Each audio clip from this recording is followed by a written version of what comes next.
My name is Vanessa, I'm 32 years old, and my life imploded when my younger sister announced she was pregnant with my fiancé's baby and then demanded my master bedroom as her own. Before I tell you how her smug smile vanished the moment I laid a single folder on the dining room table, let me know where you're watching from in the comments below. You're not going to want to miss this. The story really begins in the house. Not just any house, but my grandparents' house. It's a two-story colonial with a wide front porch and a garden in the back that my grandmother tended with more love than anything else in the world. That house was my sanctuary, my escape.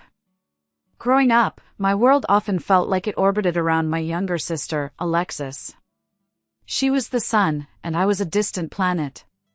She had mastered the art of the tantrum by age 3, learning that the volume of her cries was directly proportional to the speed at which my parents would cave. While she was the center of their universe, the dramatic, charming one, I found my peace in the quiet corners of my grandparents' home. I was in the garage with my grandfather, the scent of sawdust and old tools thick in the air, learning how to fix a leaky faucet. I was in the kitchen with my grandmother, her hands dusted with flour, learning recipes that had been passed down for generations. I remember one weekend when I was in my late teens, maybe 17. My grandfather's hands had started to shake with Parkinson's, and he couldn't read the fine print on his medication bottles anymore. It was a tangible sign of the man who taught me how to be strong growing frail. I spent a whole Saturday at their kitchen table, meticulously organizing his pills into a weekly container, labeling each day with a bold marker. He sat with me, telling me stories about his time in the service, his voice a low, comforting rumble. Alexis was supposed to come help. She'd promised. But she called an hour after she was due to arrive, her voice bright and breezy, saying she'd been invited to a last-minute party. You don't mind, do you, V? It's just, everyone's going to be there. She only ever seemed to show up when she needed $20 or a shoulder to cry on after her latest drama. My grandparents saw it all. They never said much, but they saw. When they passed away, just months apart in a cruel twist of fate that left a gaping hole in my life, there was a quiet testament to that observation. The financial assets were split evenly, a gesture of fairness. But the house, their most prized possession, the vessel of all our family memories, was left solely to me. Their lawyer, a kind, old man named Mr. Bennett, told me they'd added a specific clause. The inheritance was in recognition of my unwavering care and devotion. The words felt like a final hug from them, a validation of all those quiet weekends I'd chosen them over parties. But my parents saw it differently. We should sell it, Vanessa, my father said, during a tense family meeting. It's the only way to be fair to Alexis. It was the same old story, the refrain of my childhood. You're the older sister, you should be the bigger person. For the first time, I refused. I looked my father in the eye and said, no. Instead, I went to the bank, took out a substantial loan, and bought out their legal share of the inheritance, making the house entirely, indisputably mine. It was more than just property, it was the foundation I was determined to build my life on. And I did. My career as a financial analyst was taking off. I had a reputation for being meticulous and trustworthy, and I loved the stability, the clear lines of cause and effect. My life was structured, and I liked it that way. My relationship with Derek, an architect I'd met at a friend's wedding, felt just as solid. He appreciated the house's history, its good bones. He saw the potential. We spent our weekends covered in dust and paint, stripping ancient wallpaper and refinishing the original hardwood floors. He was talented, handsome, and charming. But looking back, I can see there was always a part of him that felt less than. He was an architect at a small, boutique firm, while I was quickly climbing the corporate ladder at a major one. He admired my independence, my drive, my salary, but I think it also intimidated him. There were small comments, jokes that weren't really jokes. Must be nice to not have to worry about the budget, he'd say when I suggested a higher-end finish for the kitchen. I brushed it off. I was in love. 6 months ago, he proposed in the garden, under the old gazebo he'd secretly restored and strung with fairy lights. It was perfect. I thought our future was set, a blueprint as solid as the house itself. Then came the phone call that took a sledgehammer to that foundation.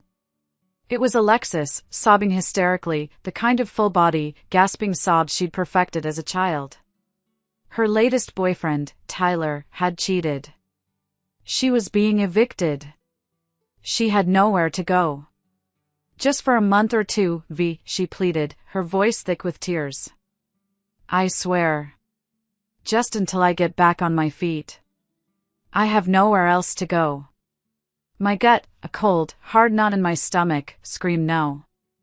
Inviting Alexis into my home felt like willingly inviting a tornado into my carefully ordered life. But Derek, ever the hero, stepped in. He put his arm around me, his voice full of that earnest compassion I'd fallen for. She's your sister, honey. We have to help. It's only temporary. He wanted to be the good guy, the one who was big-hearted and generous. And he wanted me to be that person, too. So, against every instinct screaming in my head, I agreed. The first week was a blur of Alexis's things slowly, insidiously, creeping out of the guest room. It started with a makeup bag on the coffee table, then a pile of celebrity magazines on my favorite reading chair. By the end of the week, her laptop, chargers, and half her wardrobe seemed to have taken up permanent residence in the living room. She was marking her territory. Her job search was a phantom. Every time I asked, there was a well-rehearsed excuse. The job market is just brutal right now. I need to update my resume, I'm just not feeling creative. I'm waiting to hear back from a few places. The real warning signs weren't in her laziness, but in the small, intimate moments she began to steal. The way she'd touch Derek's arm when she laughed at one of his jokes, a touch that lingered just a second too long. The way she started wearing my old, oversized university t-shirts around the house with nothing but a pair of tiny shorts, especially when he was home. It was a performance, and I was the only one who seemed to see it. I tried to talk to him about it one night as we were getting ready for bed. I tried to sound casual, breezy. Am I crazy, or is she flirting with you? He stopped brushing his teeth and looked at my reflection in the mirror. His face was a mask of indignation. Vanessa, for God's sake, she's your sister. She's going through a hard time. Her whole life just fell apart. You're being paranoid. He made me feel like I was the unreasonable one, the jealous, petty shrew. It was a subtle shift. He wasn't defending her actions, he was attacking my perception. So I backed down. I apologized. But the feeling in my stomach, that cold, tight knot, it didn't go away. It just got tighter. The situation escalated from passive aggression to outright sabotage about a month later. I was up for a major promotion at work, a move to senior analyst that I had been working towards for 2 years. It all hinged on a presentation I was giving to a new, high-value client. This account could make or break my year. I had spent weeks preparing, my notes, charts, and data spread out on my home office desk. The night before the presentation, I worked until midnight, triple-checking every number, every projection, before finally going to bed, exhausted but confident. The next morning, I walked into my office with a cup of coffee, ready for one final review, and my blood ran cold. The papers on my desk were rearranged. At first, I thought I was just tired, my memory foggy. But then I saw it. A key chart, the one showing projected 5-year growth, had been altered. The numbers were all wrong, inflated to a ridiculous, unbelievable degree that would make me look like a fool. My summary notes had been shuffled, and a crucial page outlining the risk analysis was missing entirely. It felt like the floor had dropped out from under me. My breath caught in my chest. This wasn't an accident. This was deliberate. I knew, with a certainty that was terrifying, who had done this. I stormed out of the office and found Alexis in the kitchen, humming as she made a smoothie, the picture of innocence. "Did you go into my office last night?" I demanded. My voice was shaking with a rage I could barely contain. I was vibrating with it. She looked up, her eyes wide. "Oh, yeah, I was just tidying up a bit. It looked so messy, I thought I'd help." "Help?" I held up the ruined chart, my hand trembling. "This is helping? You changed the numbers, Alexis. You could have destroyed my career." Her eyes immediately filled with tears, a trick as old as time, a faucet she could turn on at will. "I didn't. I wouldn't. I must have just moved things around by accident. Why are you always so mean to me? You're always looking for things to blame me for." Before I could respond, Derek walked in, drawn by the noise. He took in the scene in a single glance, me, furious and holding a piece of paper, Alexis, crying and looking victimized. He immediately went to her side, putting a protective arm around her shoulder. "What's going on?" "She's accusing me of ruining her work," Alexis sobbed into his shoulder, her voice muffled. I tried to explain, to show him the deliberate, malicious changes, but he just shook his head, his expression a mixture of disappointment and frustration, directed at me. "Vanessa, it was probably an accident. You're under a lot of stress. Don't take it out on her." He looked at me not as his partner, but as a problem to be managed. He chose her. Right there, in my kitchen, he chose her side over mine without a moment's hesitation. I had no time to argue. My world was narrowing to a single point, the meeting in less than 2 hours. I spent the next 120 minutes in a frantic, adrenaline-fueled panic, redoing the entire presentation from scratch, my fingers flying across the keyboard, my mind racing. I made it to the meeting with only seconds to spare, my heart pounding in my chest, my clothes feeling rumpled and my mind a chaotic mess. I pulled it off, but just barely. The adrenaline didn't wear off until I was driving home, the city lights blurring past my window. And then it was replaced by a cold, hard clarity. This wasn't just about my sister's lifelong, toxic jealousy anymore. It was about my fiancé's weakness, his need to be a rescuer, a hero to the damsel in distress. The betrayal wasn't just that Alexis had done it, it was that Derek had let her. He had watched her light a match to the most important presentation of my career and then blamed me for smelling smoke. That night, I knew I couldn't let this go on. The 2-month temporary stay had stretched into 3, and the fabric of my life was tearing at the seams. I decided to call a family dinner for the upcoming weekend. I would sit them all down, Alexis, Derek, and my parents, and I would put an end to this. I was going to take back my home. At that moment, I thought that was the worst of it. I was so wrong. The week leading up to the dinner was thick with a tension you could cut with a knife. I was polite but distant, a ghost in my own home. I needed to be strategic, to have a clear head. The incident with the presentation had been a wake-up call. I no longer trusted Alexis's innocent act, and I was starting to see the deep, unsettling cracks in Derek's loyalty. I needed proof, something concrete that wasn't just my gut feeling, something I couldn't be accused of imagining. My chance came on a Thursday afternoon. I came home early from work with a migraine, hoping to have the house to myself for a few hours.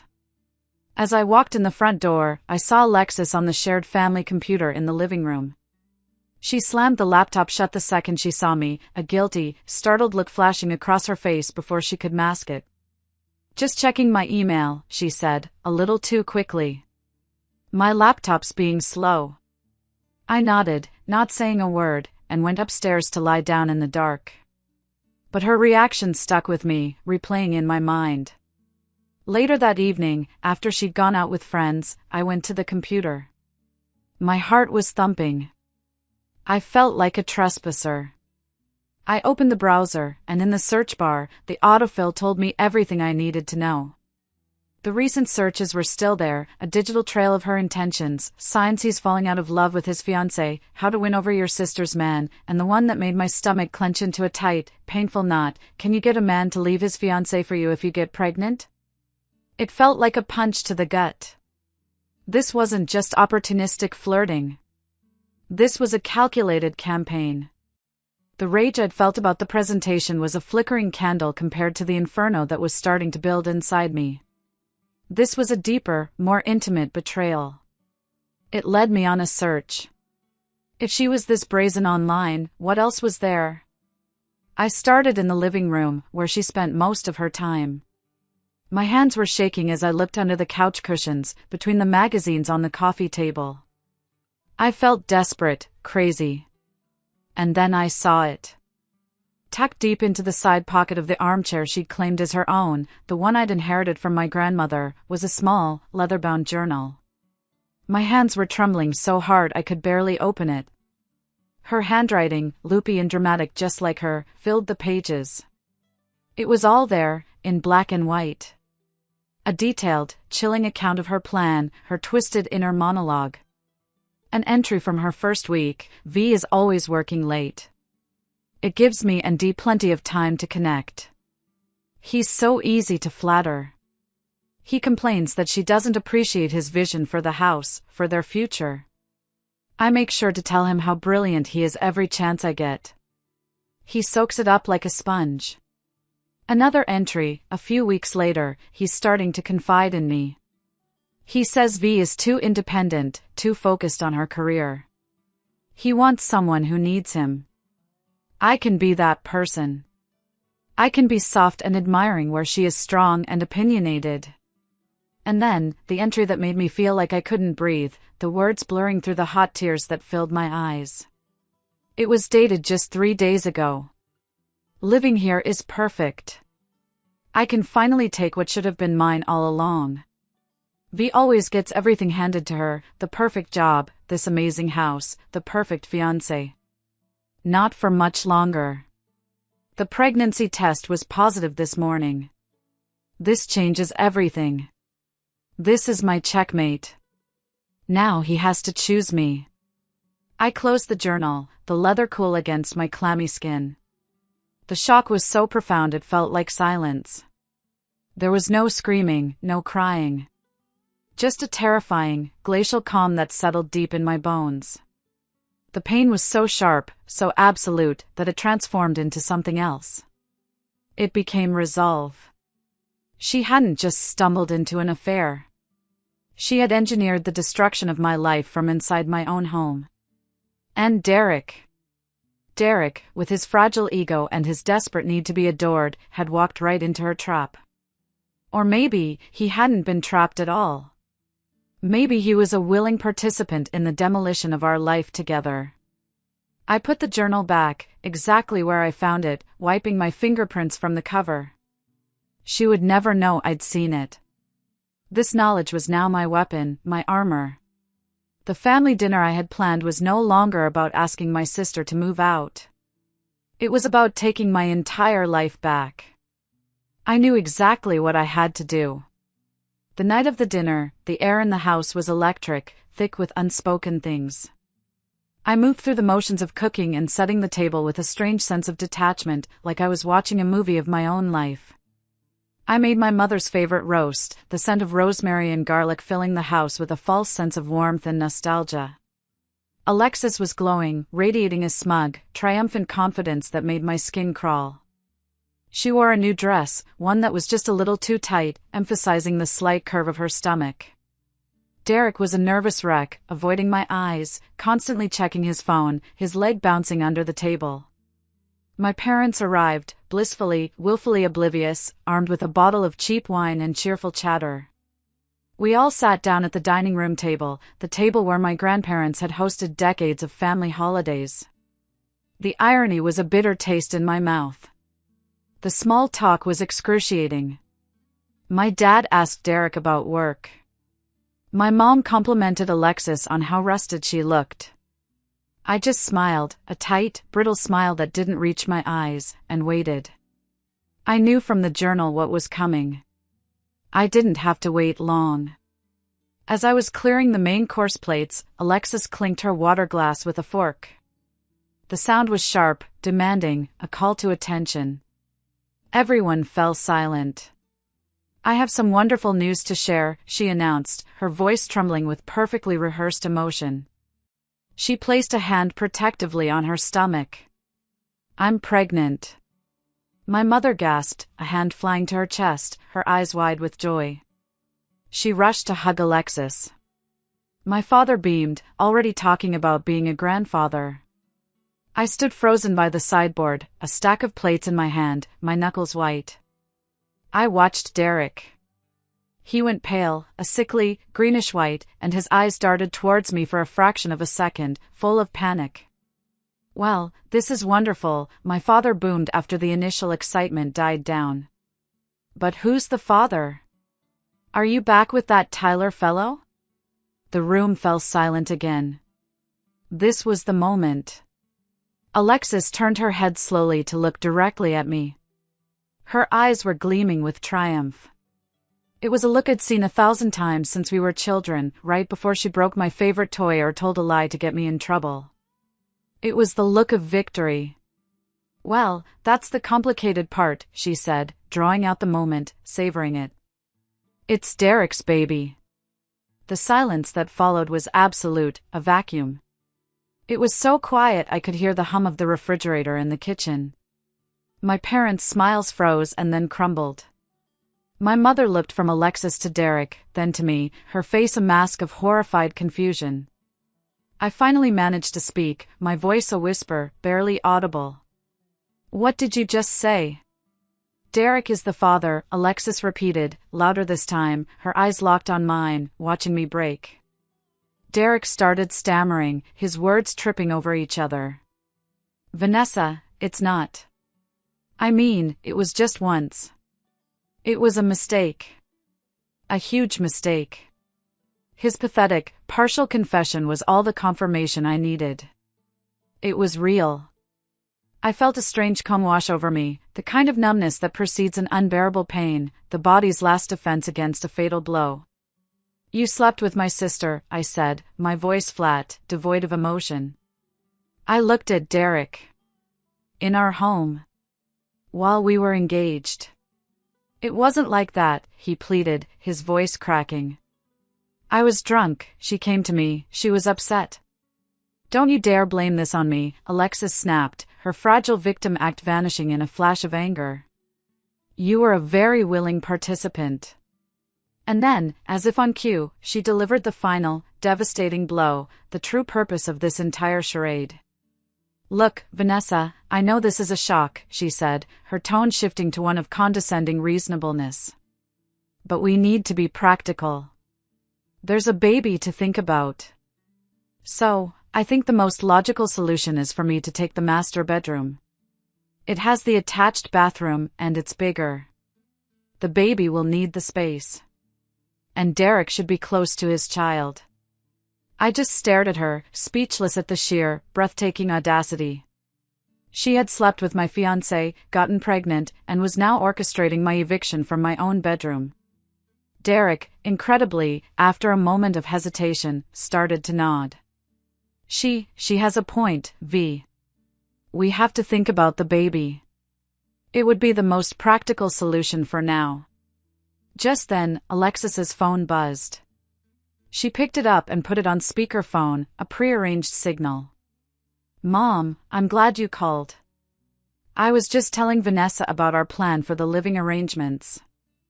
My mother's voice, tinny and strained, came through the speaker. Oh, dear. Vanessa, you need to be the bigger person here. This is about your niece or nephew now. Family has to come first. My father's voice joined in. Your mother's right. Sometimes you have to make sacrifices for the good of the family. They were all against me. My sister, my fiancé, my parents. All of them, sitting in my grandparents' house, calmly planning how to carve up my life for their own convenience. They all looked at me, expecting me to break, to cry, to scream, to do what I'd always done, give in. Alexis reached across the table, her eyes glittering with victory. She smirked. So, we're all agreed then? That smirk was the final straw. It broke through the numbness, the shock, the pain. It ignited the cold, hard resolve that had been forged when I read her journal. I looked at her smug face, at Derek's pathetic, pleading eyes, at the phone representing my parents' ultimate betrayal. I stood up slowly. My chair scraped against the hardwood floor, the sound unnaturally loud in the silent room. I walked out of the dining room without a word. I could feel their confused stares on my back. I went into my home office, opened the bottom drawer of my filing cabinet, and pulled out a thick, manila folder. I walked back into the dining room and placed the folder on the table with a soft but definitive thud that echoed in the silence. "There's just one small problem with your plan," I said. My voice was quiet, steady, and colder than I'd ever heard it. I looked directly at my sister. Her smirk faltered, confusion clouding her eyes. "Honey," I said. "I own this house." The silence in the room was deafening. Alexis's smirk completely vanished, replaced by a look of utter, slack-jawed confusion. Derek just stared at the folder on the table as if it were a bomb. Even the voices on the phone went quiet. "What are you talking about?" Alexis finally stammered, her voice losing its confident edge. "This is the family house." "No," I said, my voice cutting through the tension like a shard of glass. "This is my house." I opened the folder and slid a document across the polished wood of the table towards her. The paper whispered as it moved. "This is the deed. You'll see my name on it. Only my name. My grandparents left it to me in their inheritance. And this," I slid another paper over, this one thicker, full of legal jargon, "is the documentation from the loan I took out to buy out Mom and Dad's share years ago. I am the sole, legal owner of this property. Derek has been living here as my guest. And you," I looked her dead in the eye, letting all the contempt I felt show, "have been living here as a temporary tenant who has seriously, and I mean seriously, overstayed her welcome." Derek finally found his voice, a weak, reedy sound. "Vanessa, that's just a technicality. We're engaged. We've been building a life here. I've put money into the renovations. We're engaged," I corrected him, pulling the heavy diamond ring off my finger. It felt foreign, like a prop from someone else's life. "That's over." I placed it on the table next to the folder with a soft click. "And we weren't building a life. I was building a life, and you were a guest in it. A guest who decided to sleep with the other guest.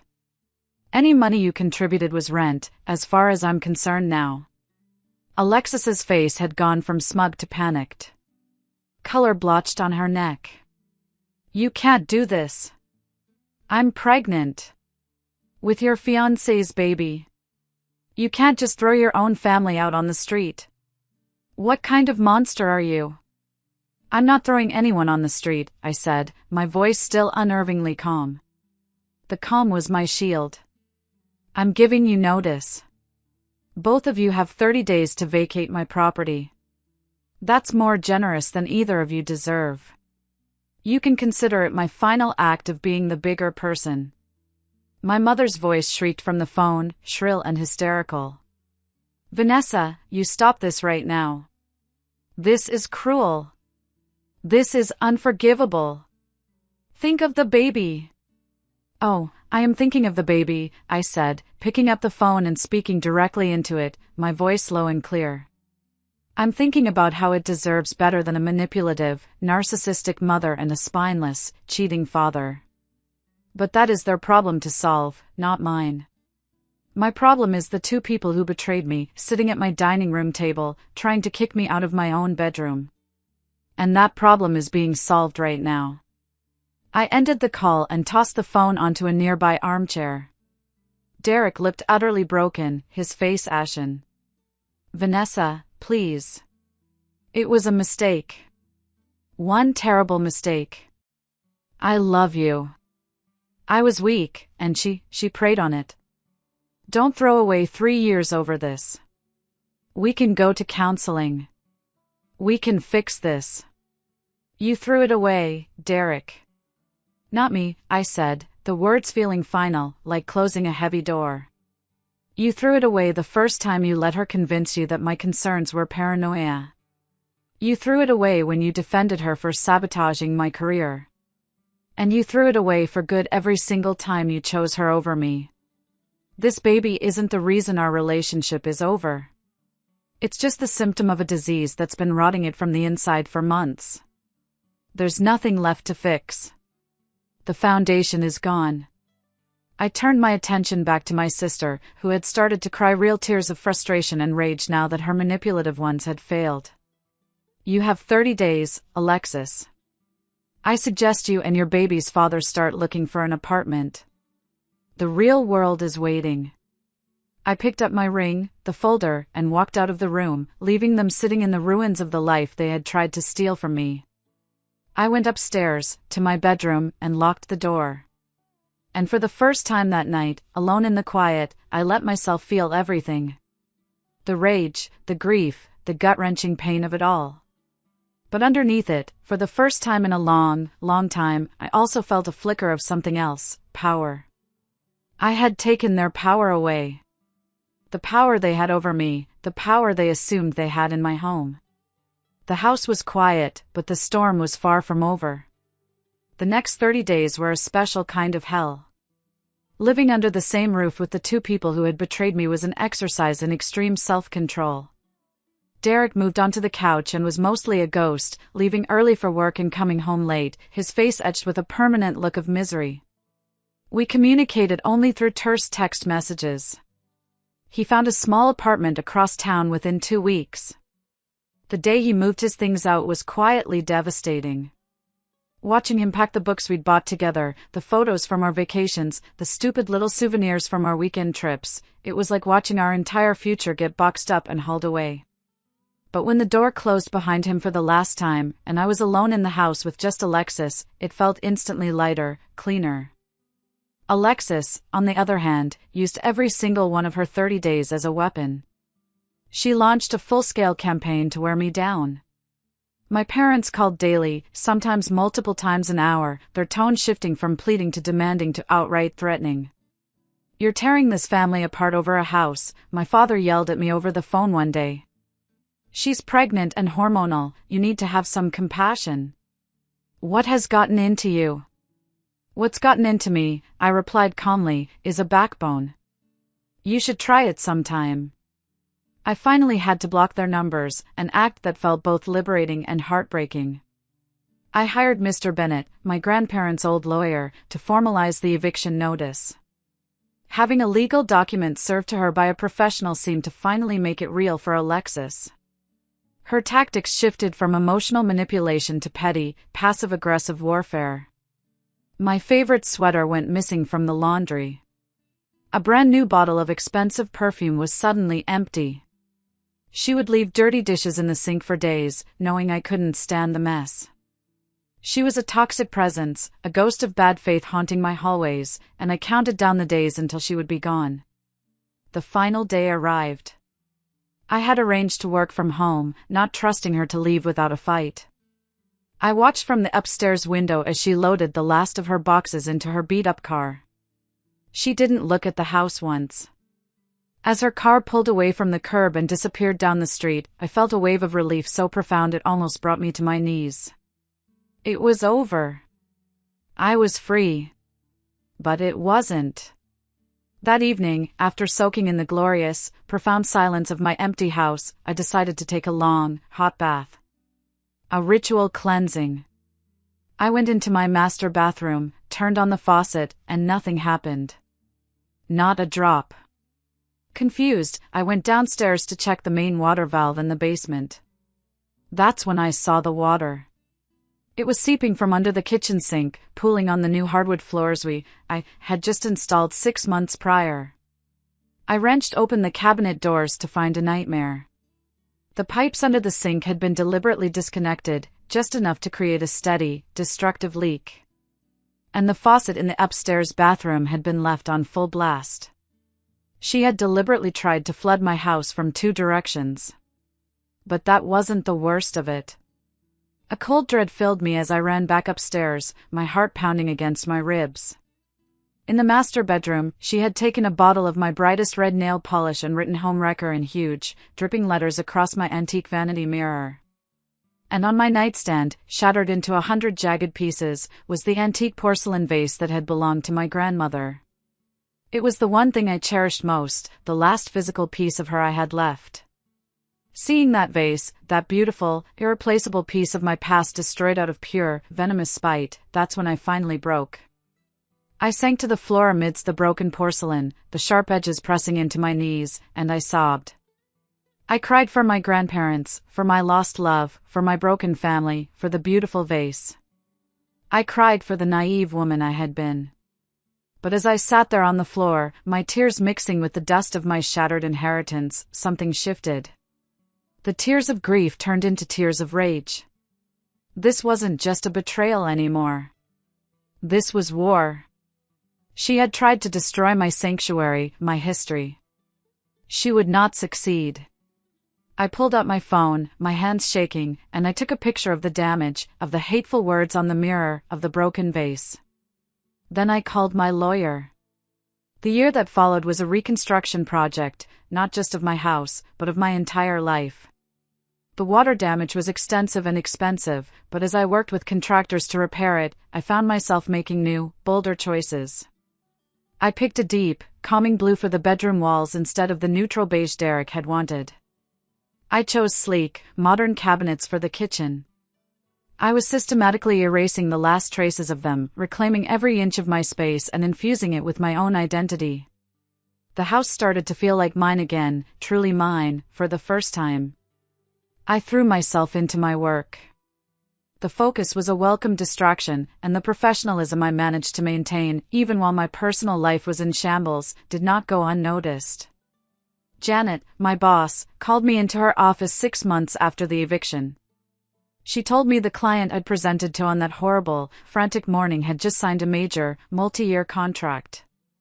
"You've shown incredible resilience and grace under pressure, Vanessa," she said, her smile genuine. "We want you to lead the new team. The promotion is yours, along with a significant salary increase." I walked out of her office feeling 10 feet tall. I had not just survived, I was thriving. My relationship with my parents was the hardest part to repair. After I sent them the photos of the damage Alexis had caused, along with a formal letter from my lawyer detailing the potential for a lawsuit, they went silent for a month. It was my father who called first. His voice was quiet, humbled, stripped of its usual bluster. "We were wrong, Vanessa," he admitted. "We were so focused on the idea of the baby, of keeping the family from falling apart, that we refused to see who your sister really is. We enabled her. I am so sorry. It wasn't a magic fix, but it was a start." We began talking again, slowly, building a new relationship based on boundaries I never would have dared to set before. My mother took longer, her guilt and her fierce loyalty to her baby at war with each other, but she eventually came around. I started seeing a therapist, a sharp, compassionate woman who helped me unpack the years of emotional baggage. I learned that being the responsible one had also meant being the one who absorbed everyone else's dysfunction. I learned to say no, not as a point of conflict, but as an act of self-preservation. About a year after the breakup, my friend Tiffany, my rock through all of this, insisted I go out with a friend of her husband's. "He's a good one, V. Just give him a chance." His name was Martin. He was also an architect, a fact that made me wary at first, but he was nothing like Derek. He was kind, patient, and he listened more than he talked. When I eventually told him my story, he didn't see me as damaged goods or a drama magnet. He saw me as a survivor. We took things slow. My mother called to tell me when my niece was born. A part of me felt a pang of sadness for the relationship I would never have with this innocent child. But I knew I couldn't let Alexis back into my life, not even at the edges. I sent a gift through my mother, a generous contribution to a college fund, with a simple card that read, "Wishing you a lifetime of happiness." It was an act of love for a child I might never know, but it was also an act of self-preservation. It was a boundary, clear and strong. One sunny afternoon last month, I was in the garden, the same garden where Derek had proposed what felt like a lifetime ago. It looked different now. I had replanted everything, choosing flowers that were hardy, resilient, and a little bit wild. As I knelt in the dirt, my hands covered in rich, dark soil, I thought about my grandmother's words, which she'd told me in this very spot years ago, her own hands tending her beloved roses. Never let anyone make you small in your own life, Vanessa. I had been made to feel small for so long. By my parents' expectations, by my sister's endless jealousy, by my fiancé's weakness. But they hadn't succeeded. The betrayal, as painful and destructive as it was, had forced me to finally stand up to my full height. It had burned away the illusions, the need for approval, and left behind the truth of who I was, a woman who could rebuild her own house, run her own team, and cultivate her own garden. I had lost the family I was born into, but in its place, I had built a new one, a chosen family of friends who valued and respected me. I had lost a fiancé, but I had found myself. And that was an inheritance no one could ever take away from me. Thank you for listening to my story. It's been a long and difficult journey, and I'm still healing, but I wanted to share it. I have to wonder, how many of you have had to set difficult boundaries to protect your own peace? Let me know your experiences in the comments below. If this story resonated with you, please hit that like button and subscribe for more. And if you know someone who needs to be reminded of their own strength, please share this with them. Remember, sometimes the most powerful thing you can do is reclaim your own space.